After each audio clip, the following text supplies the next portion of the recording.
లోకమంతా నిన్ను విడిచినా ఆయన విడవడు. ప్రాణం పెట్టి ప్రేమించాడు నీకు. ఎప్పుడట అనుకోవద్దు. ఇతరులతో పోల్చుకొని నాది ఒక బతికని అనుకోవద్దు. నువ్వు సృష్టికర్తను అవమానపరుస్తున్నావు. జాగ్రత్త, సృష్టికర్తని నిందిస్తున్నావు. నీ లైఫ్ ఎంత విలువైందో ఈరోజు జనానికి అర్థం కాకపోవచ్చు, ఒకరోజు అర్థమయ్యేటట్టు చేస్తాడు ఆయన.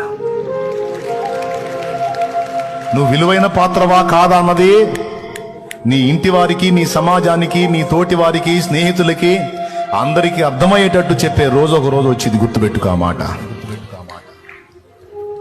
అప్పటిదాకా తొందరపడద్దు.